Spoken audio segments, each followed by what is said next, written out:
Hello, Namaskar. This is Firstpost and you're watching Vantage with me, Palki Sharma.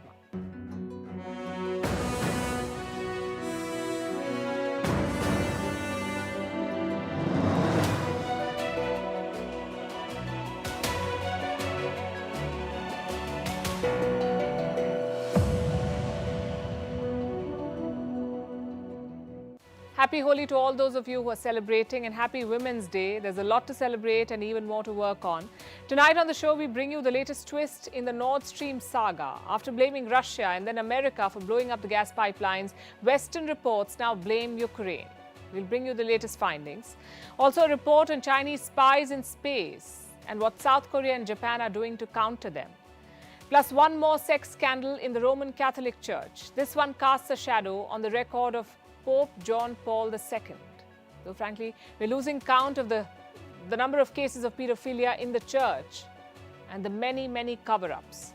In Georgia, the parliament saw utter chaos and protests spilled out onto the streets. We'll discuss why. Also, how the side hustle is becoming a big trend among the Gen Z. We'll discuss all of it. First up, the headlines. Russia has captured Bakhmut. That's the big claim made by Moscow's Wagner group. It will be Russia's biggest win in 6 months. Zelensky said Bakhmut's capture would give Russia, quote-unquote, an open road to move deeper into Ukraine. No end to violence in the West Bank. At least 6 Palestinians killed in Jenin in the latest raid by Israeli forces. The United Nations has raised alarm over the surge in violence. Pakistan bans all protests, rallies and gatherings in Lahore for 7 days, citing security threat. Former Prime Minister Imran Khan's party PTI had planned a rally in Lahore today. Dozens of people in the Philippines fall sick due to the oil spill from a sunken tanker which washed up on their shores. The Princess Empress was carrying 800,000 litres of industrial fuel oil when it sank more than a week ago. And China cracks down on its custom of costly bride prices as it tries to boost its flagging birth rate.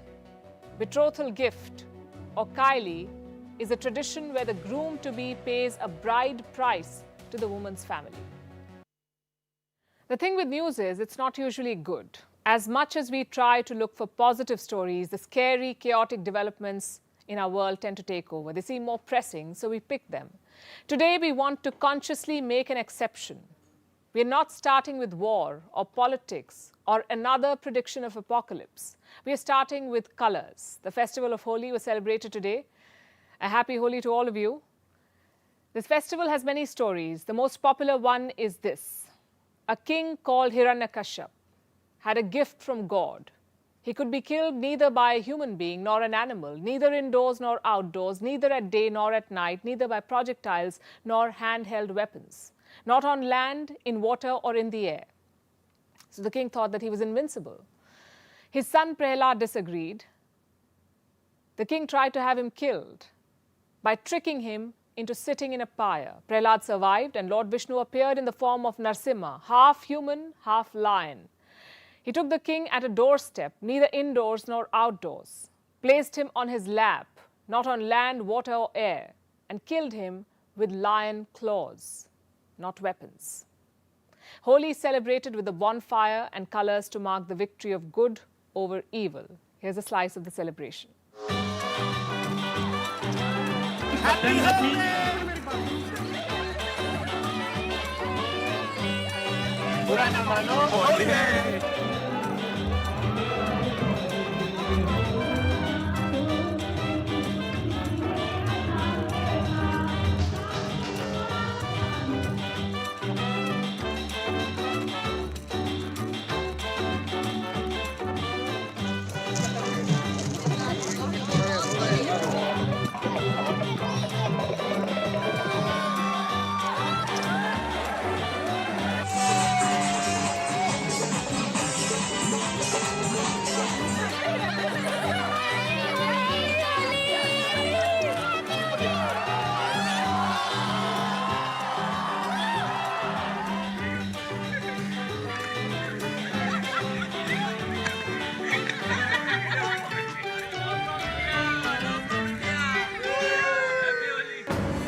Our lead story tonight is about a dramatic twist, a twist in the Nord Stream saga.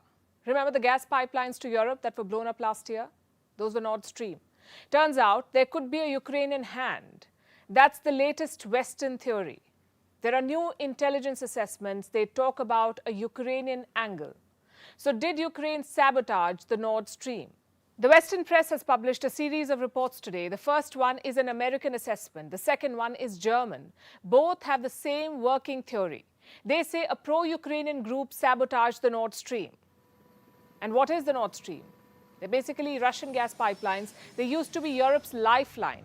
In 2021, the EU got 40% of its natural gas from Russia. And the Nord Stream was the main source of this supply. But the war in Ukraine changed everything. The West sanctioned Russia.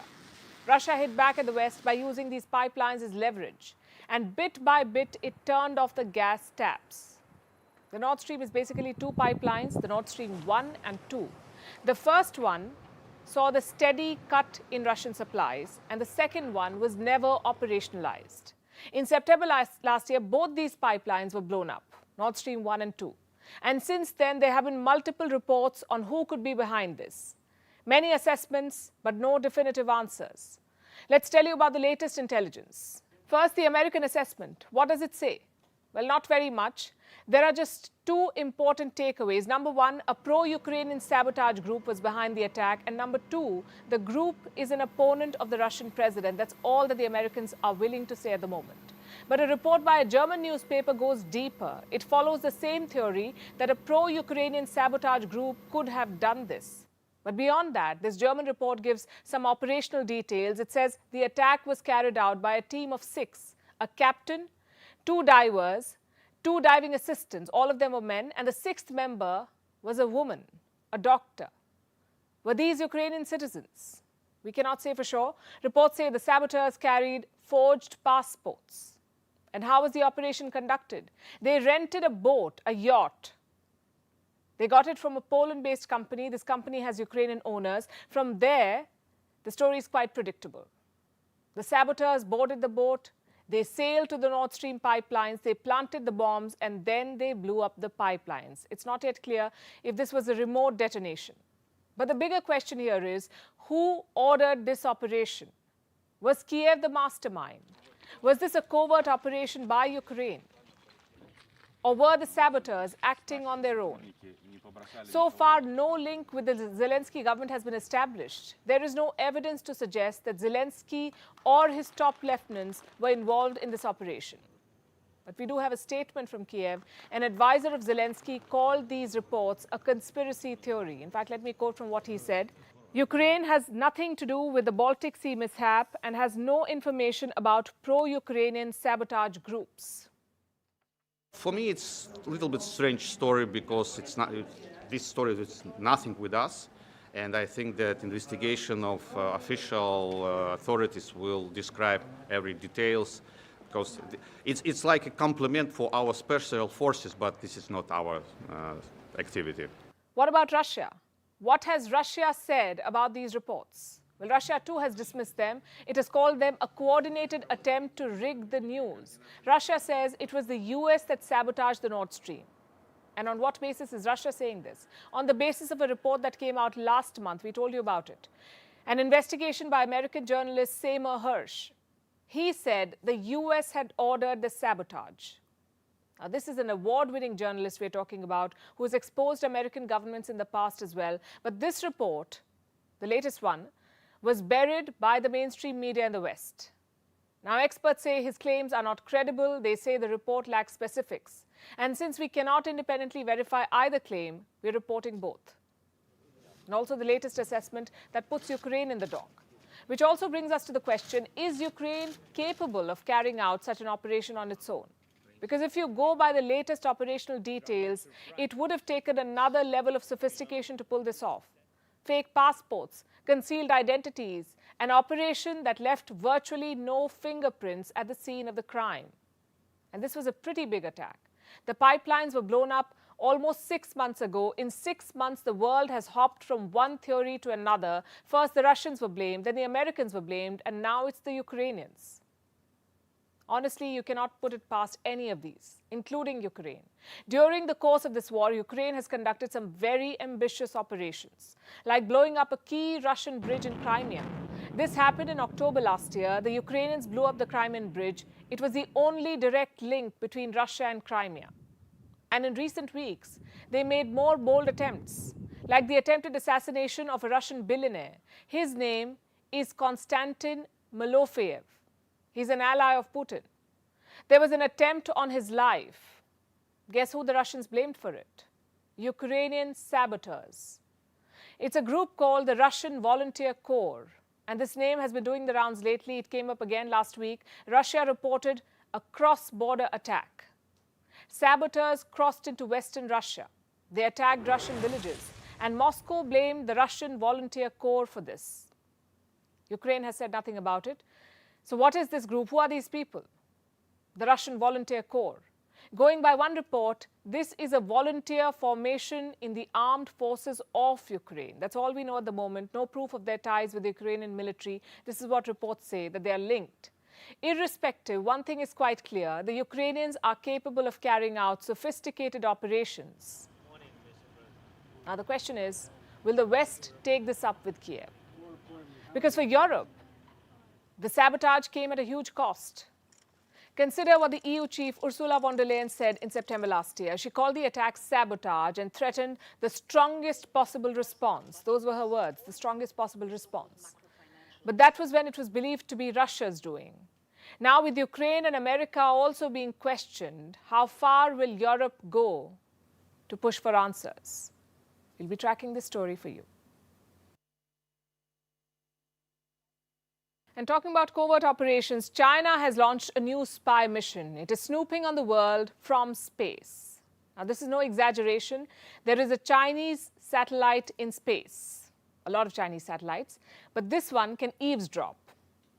This is the TJS-3 satellite. It was launched in the year 2018. On paper, this is a communication experiment satellite. But in fact, the satellite is designed to snoop on other satellites. Right now, its target is the US. This is according to a new report. Experts have been tracking the Chinese satellite. They say it's been following a rather strange path. Apparently, it went close to American satellites. It paused and then tried to take a closer look. And which American satellites were targeted?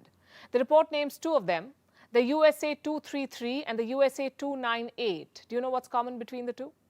They're both believed to be military satellites. They're used for communication. And they're operated by the US Space Force. Now, China is tracking them.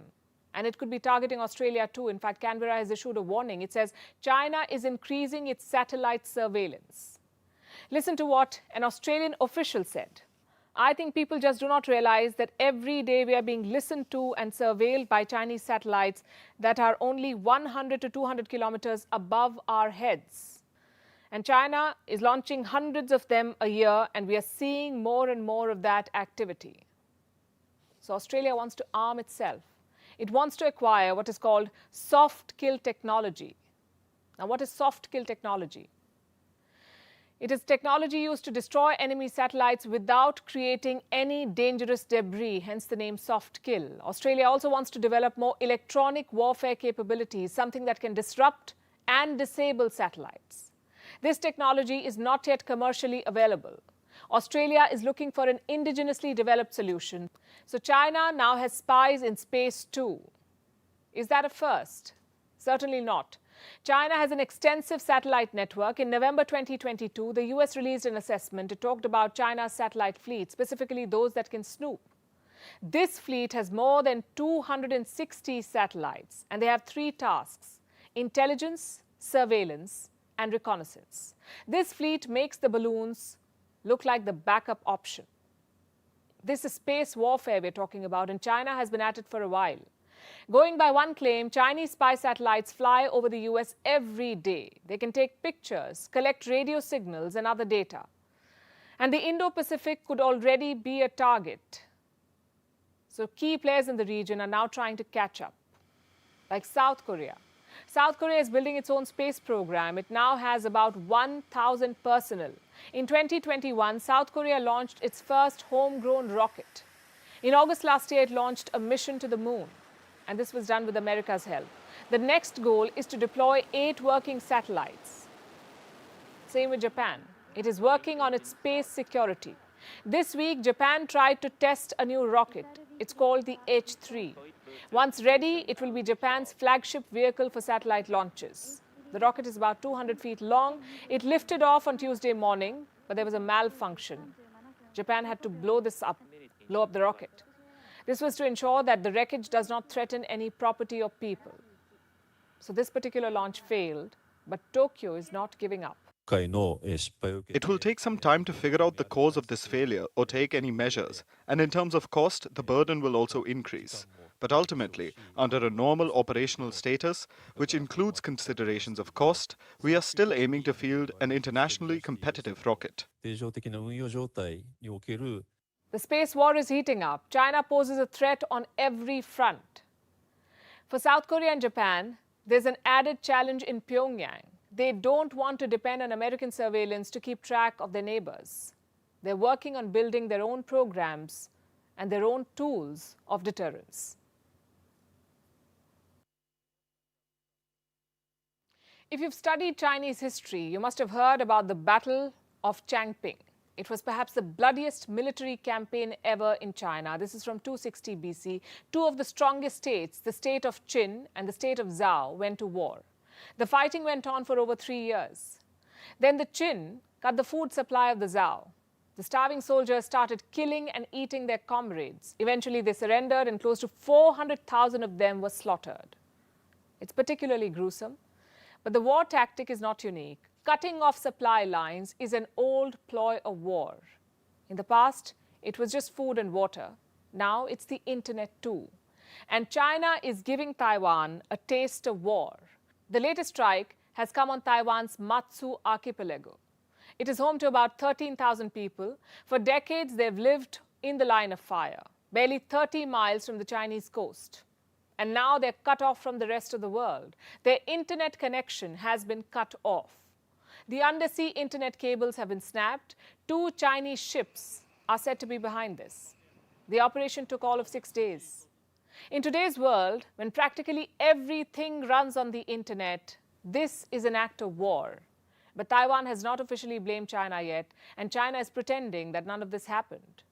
But according to reports, this is how it played out. The first cable was severed by a Chinese fishing vessel. This happened on the 2nd of February. 6 days later, a Chinese cargo ship snapped the second cable. And since then, life on Matsu has been thrown out of gear.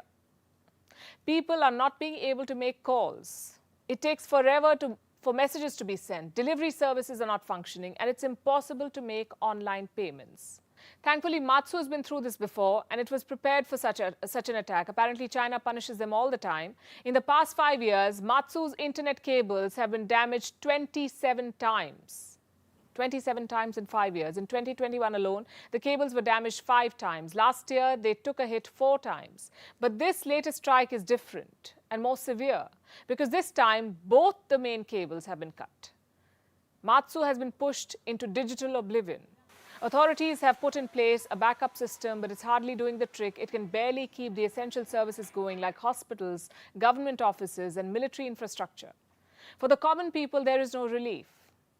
How long will it take to fix it? Can Taipei not help? Well, it can, but it's going to take time. It has to wait for ships that can fix the cables, and these ships are not readily available. This is how it works. You make a booking, and then you have to wait for weeks, even months, to get your cables fixed. That's the problem with submarine cables. And the first ship to fix these broken cables in Taiwan may not come before the 20th of April. So it's going to be a long wait. And when the ship does come, it will charge a huge amount of money. You see, repairing these cables is not as easy as it sounds. Even by conservative estimates, Taiwan would have to spend at least $1 million on just the ships. It's a costly affair, and it's a regular one. Which brings us to the million-dollar question. Was China behind this? As I said, both of Matsu's undersea cables have been cut. So either Matsu is very short on luck, or something fishy has happened. And the fact that both cables were cut by Chinese ships, frankly, puts any debate to rest. China's plan to attack Taiwan does include snapping the internet. There are enough and more reports out there to confirm this. This is what China plans to do if it comes to that. So perhaps the island of Matsu is just a practice ground. Remember, Russia did the same. In the initial weeks of the war, it snapped Ukraine's internet infrastructure. China could do the same to Taiwan. Remember, it says it will reunify Taiwan with the mainland, and if peaceful means do not deliver, China will not shy away from using military means. Beijing has said it in so many words. Its military incursions into Taiwan's airspace are a regular affair. Taiwan's national security is perpetually at stake. As for Matsu, its people have two complaints. One, it's taking too long to restore the internet, and two, China is not being held accountable for this. Let me quote from Wen Li. He's the head of Taiwan's ruling party in Matsu. This is what he said. The Chinese boats that damaged the cable should be held accountable and pay compensation for the highly expensive repairs. It's a bold demand. They can forget about compensation, we say. China has been allowed to get away with much worse. 2 snapped cables and network disruption doesn't even count when compared to Beijing's other crimes. Meanwhile, another damning scandal has come to light. It involves the Catholic Church, and it's the kind of scandal they've always looked to brush under the carpet: child abuse. This one is from Poland's Catholic Church. A report says that late Pope John Paul II knew about cases of child abuse in the church, and he not only knew about them, he also helped in the cover-up. These cases are said to have happened right under his eye in the 1960s and 70s when he was the Archbishop. The report talks about 3 priests who sexually abused children, and the Pope, instead of taking action, just transferred them to other churches. Why did he do this? Apparently to save the reputation of the church. Clearly, saving pedophiles dressed as priests was more important than saving children. And this is just the latest such revelation about the Catholic Church. Our next report tells you more.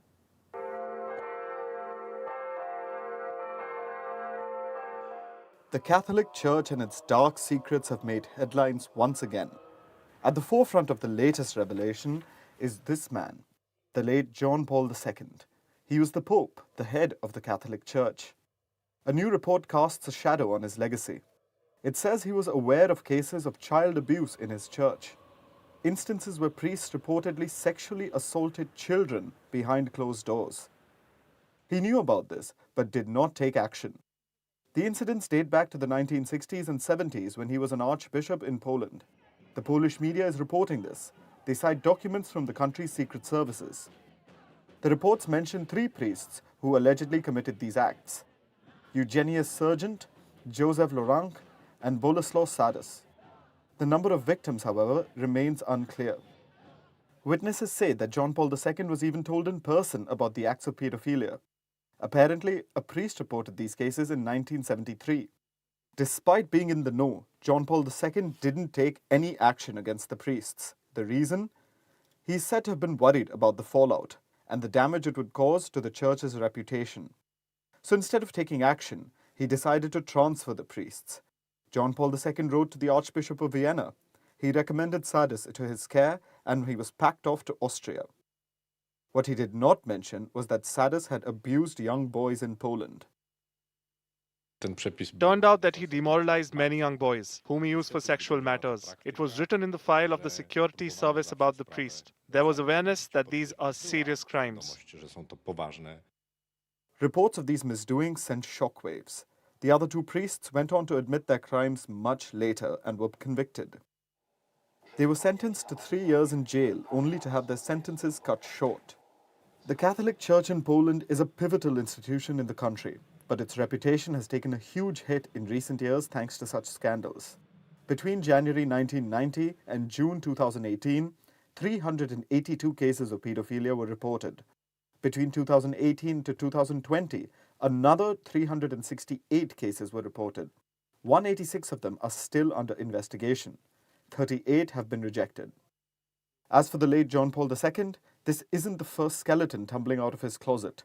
In the late 1990s, he appointed former Cardinal Theodore McCarrick as the Archbishop of Washington. This was despite being made aware of allegations against him. McCarrick is said to have been charged with pedophilia for abusing his nephews. A report also accused him of having shared a bed with multiple men. The Vatican broke its silence in 2019 and promised action. I renew my closeness to the victims of every abuse and the Church's commitment to eradicate this evil. A string of such cases in the Church saw Polish leaders come under pressure. In 2019, Warsaw raised the sentence for child abuse by up to 30 years. But there's nothing to show that the measures have worked.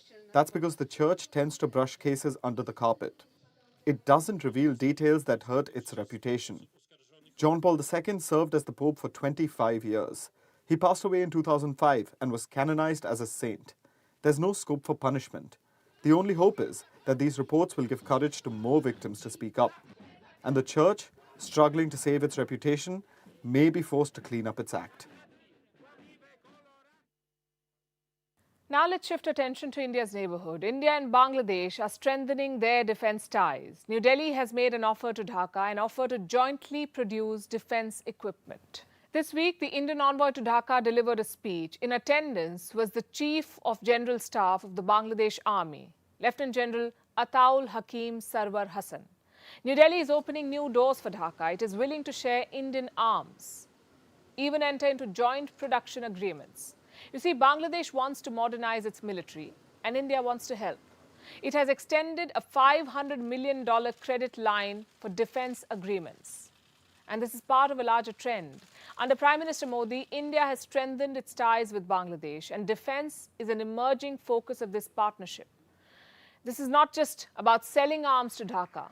A secure Bangladesh is also important for India's own security interests. Indian investments are growing in Bangladesh. Therefore, security of Indian projects is something to consider. Beyond investments, India and Bangladesh share a border. And not just any border, it's the fifth longest land border in the world, the one between India and Bangladesh, the fifth longest in the world. It is over 4,000 kilometers long. In the past, ties have been affected by activities of insurgents, but thanks to the close security relationship, there has been a sharp decline in insurgency. So arming Bangladesh will go a long way in protecting India's borders too. Plus, there are historical factors. I'm talking about the liberation of Bangladesh in 1971. India had a defining role to play there. Indian soldiers fought for the liberation of Bangladesh. India trained the Mukti Bahini, a guerrilla resistance movement. Indian forces trained these freedom fighters. They trained, equipped, and provided logistical support to the Mukti Bahini. During the war, the Indian Army set up training camps. They were set up near the homes of these fighters. The guerrillas were trained for 4 to 6 weeks. And what did they learn? Handling small arms, light automatic weapons, mortars and explosives. The guerrillas got a boost from this training. They took control of large parts of the countryside, and they were instrumental in securing Pakistan's surrender. This shared history is the foundation of the military relationship between the two countries today. Last year, India and Bangladesh stepped up their military engagements. Both sides now hold joint military exercises. Bangladeshi military officers have trained in Indian defense schools. There are exchange programs too. But in recent times, China has tried to carve a space for itself. A few years back, China and Bangladesh signed a pact. It was called the Defense Cooperation Agreement. It led to major arms purchases. The Bangladesh Army bought Chinese tanks, its Air Force has Chinese fighter jets, and the Navy has Chinese frigates and missile boats. From 2011 to 2020, Bangladesh paid $3 billion for Chinese equipment. But like most things Chinese arms have been unreliable. Last year, there was a huge row. Bangladesh was unhappy with Chinese tank ammunition. They failed the quality checks, so Dhaka had to reject them. With Indian supplies, Bangladesh could dump Chinese military goods for good. They're clearly the better option. Indian defense supplies are also cost-effective, and there is scope for joint production, which could also create jobs. India's outreach is a good step, we say. And now we shift focus to the United Kingdom. Prime Minister Rishi Sunak has taken up a fight, and it's a big one. He plans to stop the boats, fight illegal migration. His government has proposed a law. It is called the Illegal Migration Bill. Why is it being brought now? Remember, Rishi Sunak leads a conservative government. And in case you did not notice, the Conservatives are not in a very pretty position. In opinion polls, the Labour Party has a 20-point lead. So acting tough on illegal migration could help Rishi Sunak's party narrow the gap. But what his government is proposing is quite radical, also controversial. So what does the new proposed law say? How big is the UK's migrant problem, and why is Rishi Sunak so determined to implement this plan? Our next report has the answers.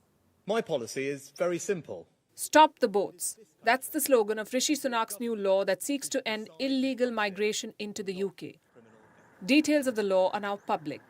No illegal migrant will get a chance to claim asylum in the UK. Upon detection, the migrants will be detained on a non-bailable basis. They will then be deported to either their home country or a so-called safe third country, a country like Rwanda. Once deported, the illegal migrants will never be able to return to the UK, nor will they be eligible to seek asylum.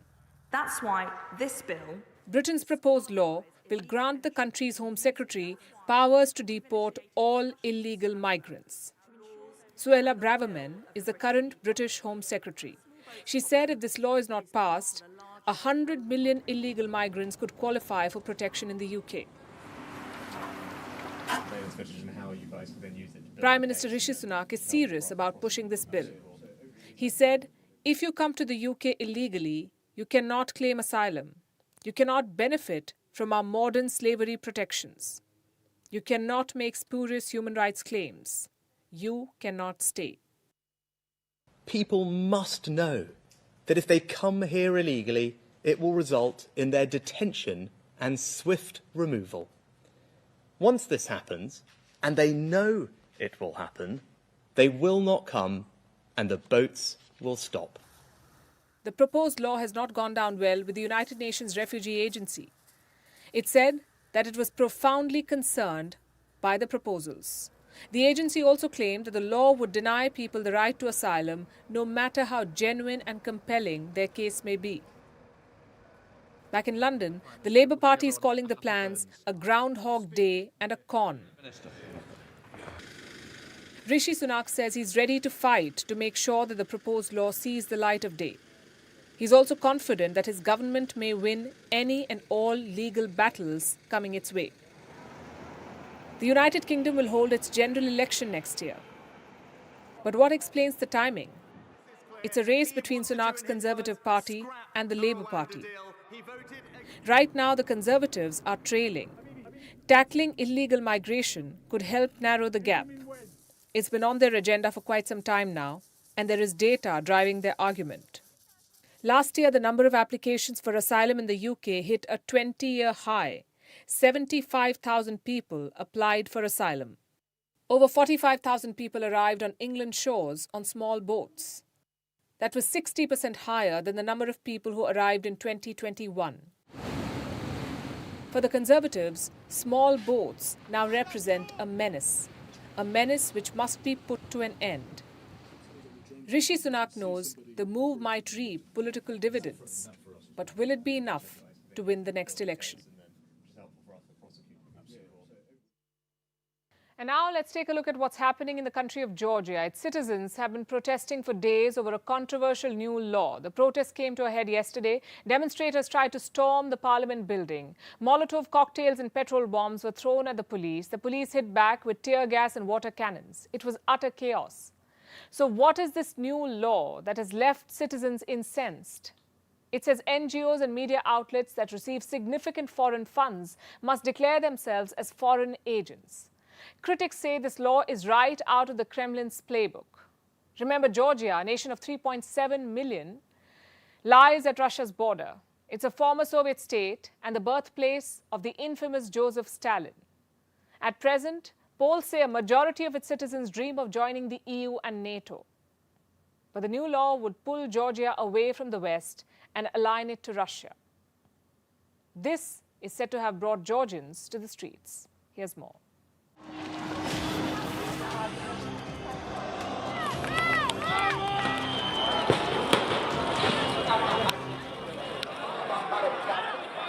Georgia is the latest nation at war with itself.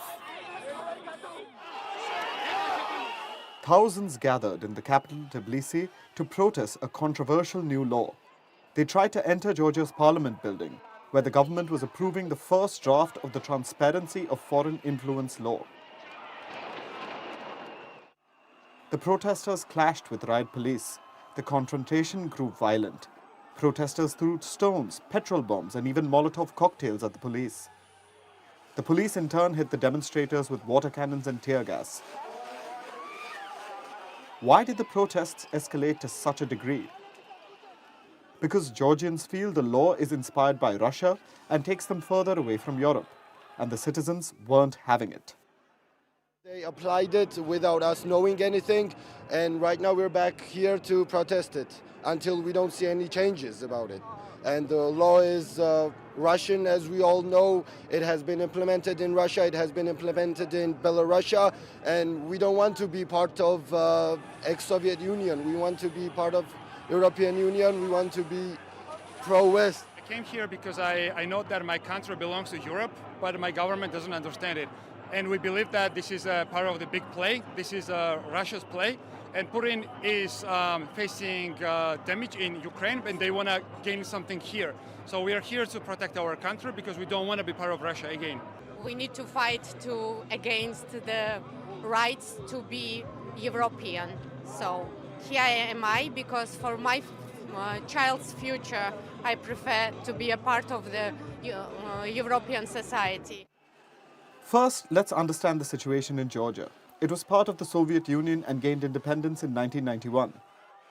These are Georgia's official borders. These two areas are breakaway regions that have limited international recognition. Russia is one of the only 5 countries that recognizes them as sovereign nations. In 2008, Russia even fought a war with Georgia over control of South Ossetia, which explains why a majority of the Georgian people would want closer ties with Europe. Polls say about 80% of the population wants closer ties with the West. Joining the EU and NATO is even enshrined in Georgia's constitution. But the contentious new law is considered a return to the Soviet era. Last week, the Georgian government and opposition lawmakers got into a brawl in parliament. Georgia's president has said she will veto the bill if it comes to her. But despite the law's unpopularity, Georgia's ruling party is trying to push it through. Georgia's new draft is similar to a law Russia passed in 2012. It allowed the Kremlin to crack down on critical media outlets and civil society groups. The fears are that Georgia will follow the same course. Georgia's new law targets NGOs and independent media outlets. If they get 20% or more of their funding from abroad, they must register themselves as foreign agents. The term agent is synonymous with spy in most former Soviet nations. Critics say this is a tactic to discredit voices critical of the government. The draft law has been panned by the West. EU Foreign Policy Chief Joseph Borrell has said that the draft legislation was incompatible with EU values and standards. The EU embassy in Georgia described Tuesday's vote as a dark day for Georgia's democracy. Georgia's foreign agent bill isn't a law yet, but the government has the numbers to push it through. Our next story is about the rise of the side hustle. When it comes to work, we are in a state of flux, and side hustle is perhaps a part of our societal transformation. Think about work from home or hybrid work. The great resignation, quiet hiring, quiet quitting. The COVID pandemic has smashed so many narratives about work life. We used to be personally attached to the 9-to-5 workday. We thought we must be constantly present in the office. It felt like a social contract. They said, find a good job and work hard and you'll get ahead.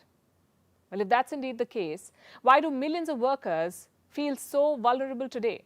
Mass layoffs, housing crisis, looming recession. It seems like we're mired in existential despair. And all while we scramble to adjust to the modern workplace. Well, guess what? Gen Z has been watching on the sidelines, observing all of this. And now as they enter the economy, they're coming with different ideas about work life. They have full-time jobs, but they're also Amazon's reselling, they're thrifting and flipping designer sneakers. They're investing in crypto and selling their own cosmetics. It's not the same as moonlighting, which means truly holding another job with the sole purpose of making money. Side hustle can also be like a passion project with other purposes. So Gen Z, those born between the mid-1990s and the early 2010s, have aced the art of the side hustle, it seems. 59% of them are doing it. And this year, 2/3 of them plan to use social media to make money. The idea is to be financially independent, we are told. Or as the memes say, to be your own boss. People are calling it the new golden age of entrepreneurialism. But this begs the question, does Gen Z want to skip steps here? Do they have unrealistic expectations? Maybe they do, and it may not be such a bad idea. Hear me out, think about it. They're standing up to the older generation like no one has. They're cultivating environments that serve them, and they're trying to balance financial stability with mental health. So maybe they do know something that we don't. Today, a typical career looks quite different from the way it did years ago. A growing number of new workers think a full-time role is not fulfilling. Employers are more aware and increasingly more open to the concept. Flexible work has enabled staff to pursue other passions. The rise of online platforms has allowed them to monetize hobbies. By 2025, Gen Z will make up 27% of the workforce. So as they age in, side hustle culture is likely to grow in acceptance. Of course, side hustles existed before the pandemic too, but they were often a result of necessity, a means to supplement wages. 3 out of every 5 Canadians are looking to make extra income. In a UK survey, 16% of the respondents said that they take up additional roles. And even before the pandemic, side hustle generated $85 billion in the UK. It was 3.6% of their GDP. With 16 to 24-year-olds leading the charge, layering of jobs will continue, especially in this economy. In a global survey this year, 40% of Gen Z workers are combining at least 2 roles. It's a greater opportunity for them to pursue passion projects, which means they can test interests while also pursuing a dominant career. Sometimes it can add skills that can help in your dominant career. And you don't have to work under the pressure of purely making money. So side hustles also diversify risk. Remember, Gen Z was the first to navigate social media as children, and they grew up witnessing office burnout in adults. And instead of being broken by it, they're finding creative ways around it. They're embracing the work-life balance instead of just paying it lip service. At best, side hustle provides both personal and financial growth. And today's youngest workers want it all. Work-life balance, fair pay, and value alignment, all of it. They're stubborn about it. Maybe it's a good thing. Maybe we should all be taking notes. And finally, it's time for Vantage Shots, images that tell the story. We're leaving you with some pictures. Thanks very much for watching. We'll see you tomorrow.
It's a big deal.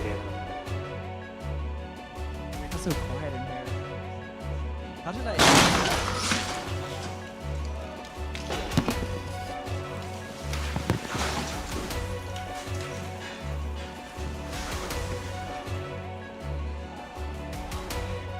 I think we're fine. I think we got all the audio on there.